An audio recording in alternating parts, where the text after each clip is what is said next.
ሰላም ጤና ይስጥልኝ። ዋትማ የተከበራችሁ የአንከር ግሎባል ሚዲያ ተከታታዮች የሰዓቱን ዜና እንጀምር። በቅድሚያ አምነስቲ ኢንተርናሽናል የኢትዮጵያ መንግስት ከስራ ማቆም አድማ ጋር በተያያዘ ያሰራቸውን የጤና ባለሙያዎች በአስቸኳይና ያለምንም ቅድመ ሁኔታ እንዲፈታም በድጋሚ ጠይቋል። አምነስቲ መንግስት በአድማ ላይ ከሚገኙት የጤና ባለሙያዎች ጋር ንግግር እንዲጀምርና የተቃውሞ ድምጾችን ማፈን እንዲያቆምም አሳስቧል።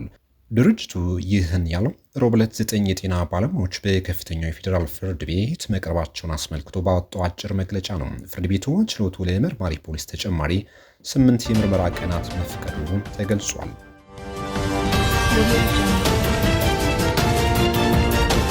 የዓለም አቀፉ የገንዘብ ድርጅት IMF ለኢትዮጵያ ከሚሰጠው ብድር ውስጥ $260 ሚሊዮን ሊለቅ ነው ተባለ።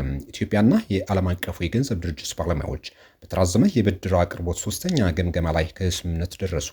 ግምገማው በIMF ስራ አስፈጻሚ ቦርድ ሲጸድቅ የኢትዮጵያ መንግስት ከዓለም አቀፉ ተቋም ከሚበደረው $3.4 ቢሊዮን ውስጥ $260 ሚሊዮን ይለቀቅለታል ተብሏል።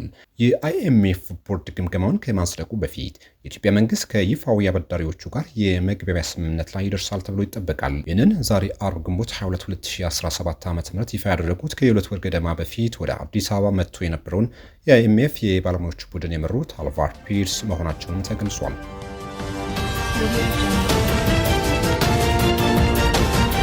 ወደ ትግራይ ክልል ይጓዙ የነበሩና በአፋር ክልል ቆመው የሚገኙ የጭነት መኪኖች እንዲለቀቁ የክልሉ መንግስት መጠየቁን ተገለጸ።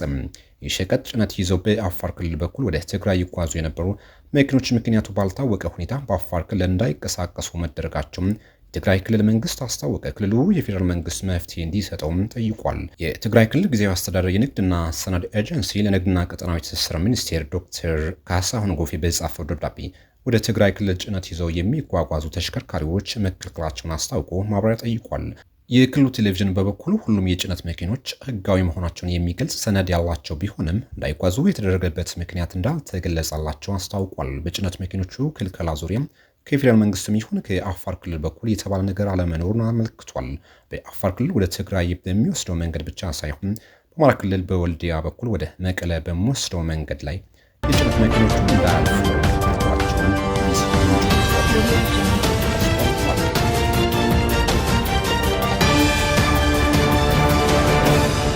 በአማራ ክልል ባለፉት 15 ቀናት ብቻ ከ30 በላይ አሽከርካሪዎች መታገታቸው ተገለጸ። በክልሉ ያለውን የጸጥታ ችግር የአሽከርካሪዎችን ደህንነት አደጋ ላይ ጥሎታልም ተብሏል። በአማራ ክልል ባለፉት 15 ቀናት ብቻ ከ30 በላይ አሽከርካሪዎች ማንነታቸው ባልታወቁ ሰዎች መታገታቸውን ጣናም የከባድ መኪና አሽከርካሪዎች ማህበር አስታወቅም። ለደህንነታቸው በመስጋት ስማቸው እንዳይጠቀስ የጠየቁ የማህበሩ አመራር የአሽከርካሪዎች እገታ ከ2009 ጀምሮ መኖሩን ገልጸው ሆኖም አሁን ላይ በክልሉ ካለው የጸጥታ ችግር ጋር በተያያዘ እየተባባሰ መምጣቱን ተናግሯል። ከጭጭሆ በጋይንት ደብረ ታቦር እስከ ወረታ መገንጠያ ድረስ ያለው መስም የስጋት ቀጠና መሆኑን የገለጹት እኚሁ የማህበሩ አመራር አያይዞም ከጎንደር ጭልጋ እስከ መተማ ያለው መንገድ 2 ወራት ያህል አገልግሎት አቋርጦ እንደነበር ጠቁሟል። ከዚህ በፊት በክልሉ በስፋት የሚስተዋሉ የሹፌሮች ሞት የቀነሰ ሲሆን ይህም የሆነው ሹፌሮቹ በማታ የሚያደርጉትን ጉዞ በመቀነሳቸው መሆኑን አስረድተዋል። ታጋቾችን ለማስለቀቅ ከ50 ሺህ እስከ ሚሊዮን ብሮች ድረስ እንደሚጠየቁ ገልጸው ጉዳዩ አስቸኳይ ልባት ሊሰጠው ይገባልም ብለዋል።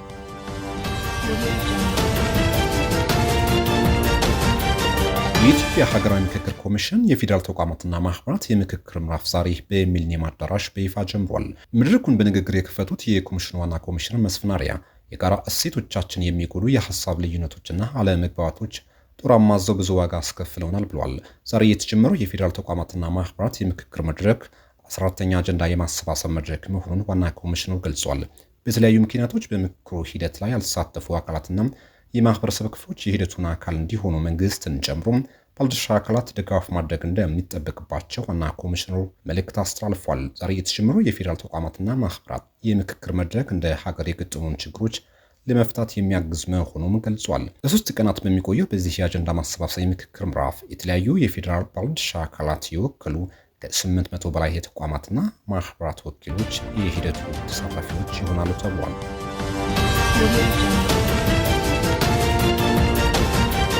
ዓለም አቀፉ የጋዜጠኞች መብት ተሟጋች CPJ ጨምሮ 31 መንግስታዊ ያልሆኑ ድርጅቶች የተባበሩት መንግስታት ድርጅት የሰብአዊ መብቶች ምክር ቤት በኤርትራ እየተፈጸመ ያለውን ከባድ የሰብአዊ መብቶች ጥሰትን እንዲያወግዝ ጥሪ ያቀረቡ፣ በሀገሪቱ ላይ የሚካሄደው ምርመራም እንዲቀጥል ጠይቀዋል።